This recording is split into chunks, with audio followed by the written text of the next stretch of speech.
Welcome to Star Bios, the podcast where we delve into the fascinating lives of Hollywood's most iconic stars. I'm your host, Casey Gold, and today we're shining the spotlight on a legend who has captivated audiences for generations, the incomparable Judy Garland. With a career spanning over 4 decades, Judy Garland left an indelible mark on the entertainment industry, and her story is one of both dazzling triumph and heart-wrenching tragedy. Born Frances Ethel Gumm on June 10, 1922, in Grand Rapids, Minnesota, Judy's early life was marked by a mix of small-town charm and show business aspirations. The quaint streets of Grand Rapids were lined with old-fashioned street lamps, charming shops, and the sounds of jazz music drifting from the local dance halls. Her parents, Frank and Ethel Gumm, were vaudeville performers who owned a movie theater in Grand Rapids, where they would often showcase their own talents on stage. This eclectic blend of entertainment and entrepreneurship would later influence Judy's own career choices as she navigated the complex world of Hollywood. As a young child, Frances, or Baby, as she was affectionately known, would often join her parents on stage, singing and dancing alongside her sisters Mary Jane and Virginia. These early performances not only helped shape Judy's confidence as a performer, but also instilled in her a deep love for the spotlight. The Gumm family's theater became a hub for local entertainment, with Frances and her sisters frequently performing in front of packed audiences. The smell of popcorn and candy wafted through the air, mingling with the sound of laughter and applause, as the Gumm sisters captivated their audience with their charming performances. The Gumm family's home was a lively and creative space, filled with music, dance, and laughter. Frank Gumm would often regale his daughters with stories of his own adventures in vaudeville, while Ethel would teach them how to sing and dance. The sisters would spend hours practicing their routines, perfecting their harmonies, and rehearsing their lines. This early training would later become the foundation of Judy's remarkable talent, as she blossomed into one of Hollywood's most beloved stars. In 1926, the Gumm family relocated to Lancaster, California, where Frank Gumm had purchased a new movie theater. This move marked a significant turning point in Judy's life as she began to immerse herself in the world of film and theater. The family's new home was just a stone's throw away from the burgeoning Hollywood scene, and it wasn't long before Frances and her sisters started making appearances in local stage productions and film shorts. The dusty roads and sun-kissed hills of Lancaster gave way to the glamour and excitement of Hollywood, as Judy caught her first glimpse of the magical world that would soon become her own. Under the guidance of their mother, Ethel, the Gumm sisters began to hone their craft, with Frances quickly emerging as the most talented and charismatic of the trio. Ethel's strict tutelage and high expectations would later become a hallmark of Judy's career, driving her to push herself to dizzying heights while also struggling with the pressures of fame. Ethel was a complex figure, both nurturing and demanding, who pushed her daughters to excel in the cutthroat world of show business. Her influence would shape Judy's early years as she learned to navigate the fine line between creativity and commercialism.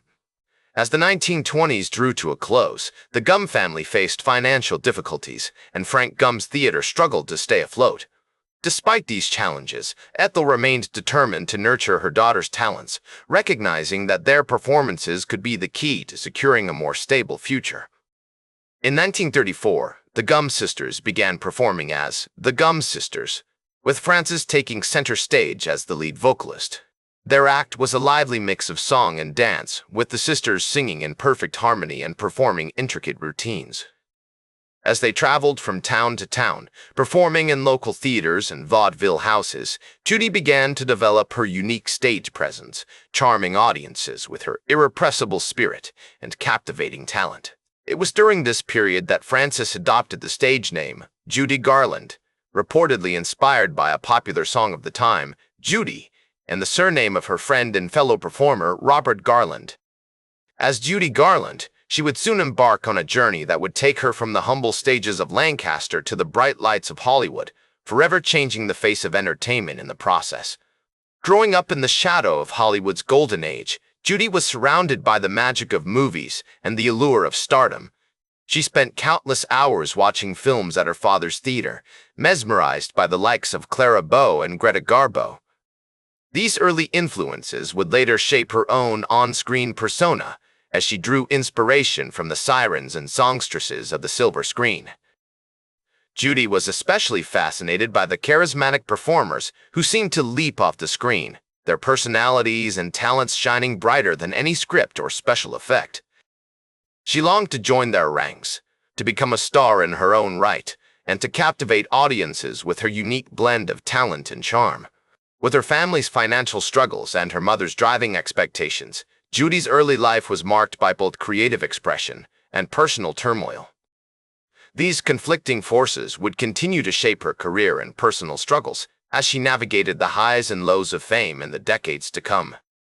The seeds of her future triumphs and tragedies were sown in these early years, as Judy learned to balance her artistic ambitions with the harsh realities of the entertainment industry. As Judy Garland's career began to gain momentum in the mid-1930s, she caught the attention of Metro-Goldwyn-Mayer (MGM) Studios, signing a contract with them in 1935. This marked the beginning of a long and tumultuous relationship between Judy and the studio, which would shape her career and personal life for years to come. Under the guidance of MGM's formidable boss, Louis B. Mayer, Judy was groomed to become a star, with the studio carefully crafting her image and selecting roles that would showcase her unique talents. The MGM lot, with its bustling sound stages, elaborate sets, and army of technicians, became Judy's second home, where she spent countless hours rehearsing, filming, and perfecting her craft. One of Judy's earliest notable films was Pigskin Parade, released in 1936, where she played the role of Sari Dodd, a young singer who helps a college football team win a championship. Although the film was not a major success, it marked an important milestone in Judy's career, as it was her first major feature film and introduced her to a wider audience. During filming, Judy's bubbly personality and quick wit won over the cast and crew, who were charmed by her youthful energy and enthusiasm. As she navigated the demands of filmmaking, Judy also began to develop close relationships with her contemporaries, including Mickey Rooney, with whom she would go on to star in several films, including the iconic Babes in Arms in 1939. The two young stars would often spend hours talking about their dreams, aspirations, and fears, forming a bond that would last a lifetime. The late 1930s were a pivotal time for Judy, as she transitioned from a talented youngster to a bona fide star. Her breakout role came in 1939, when she played Dorothy Gale in MGM's classic musical fantasy film, The Wizard of Oz. The film's success was unprecedented, with Judy's rendition of Over the Rainbow becoming an instant classic and earning her an Academy Award nomination for Best Actress.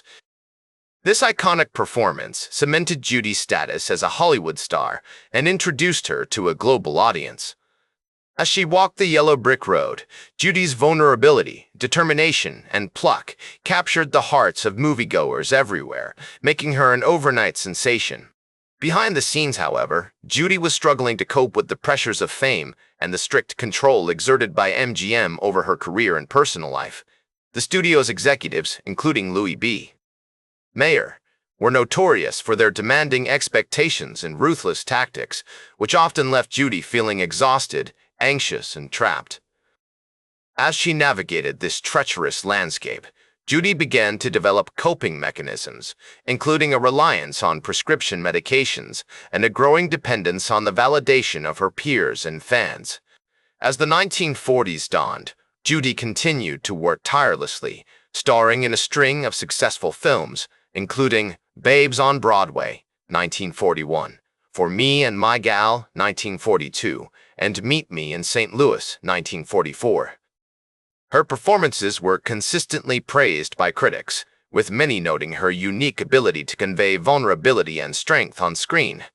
Judy's personal life was also becoming increasingly complicated as she navigated the challenges of romance, marriage, and independence.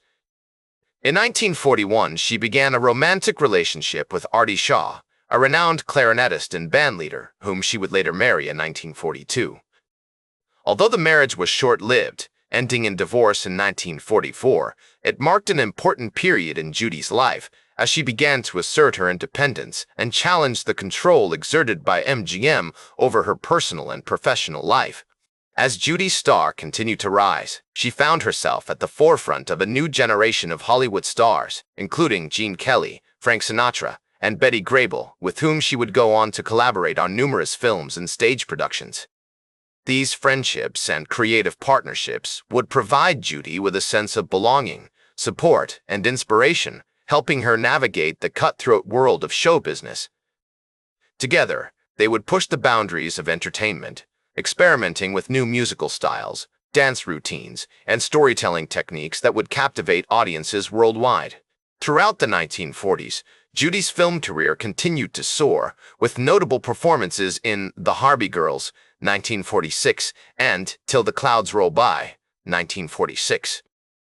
Her unique blend of talent, charisma, and vulnerability had captivated audiences worldwide, cementing her status as one of Hollywood's most beloved and enduring stars. As the decade drew to a close, Judy was poised on the brink of a new era in her career, one that would be marked by both triumph and tragedy, as she navigated the challenges of fame, personal struggles, and the ever-changing landscape of the entertainment industry. With her signature voice, captivating stage presence, and unwavering dedication to her craft, Judy Garland was ready to face whatever lay ahead, armed with a fierce determination to succeed and a heart full of hope. As the 1950s dawned, Judy Garland's life was a complex tapestry of professional and personal challenges, woven from threads of addiction, weight gain, and financial difficulties that threatened to unravel her very fabric.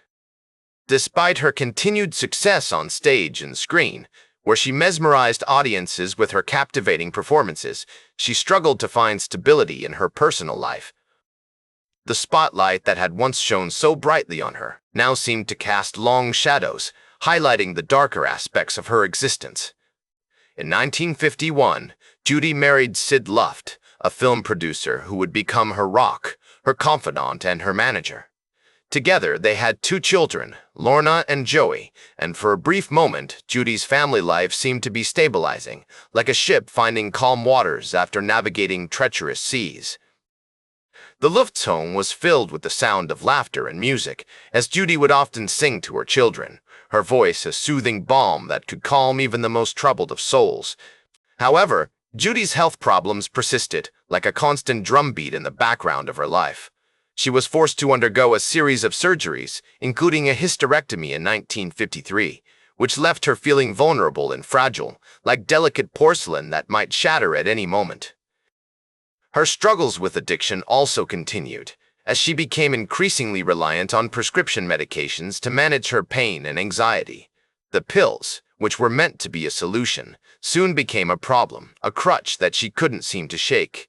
Despite these challenges, Judy remained committed to her craft, pouring her heart and soul into every performance. As she took the stage at the Palace Theatre in New York City or the Dominion Theatre in London, Judy would transform, her eyes sparkling like diamonds, her voice soaring like a bird set free. The late 1950s and early 1960s saw a resurgence in Judy's career, as she delivered critically acclaimed performances that left critics and audiences alike in awe. As she basked in the glow of her success, Judy seemed to be on top of the world, like a queen reigning supreme over her kingdom. Tragically, Judy's life was cut short on June 22, 1969, when she died from an accidental overdose of barbiturates in her London home.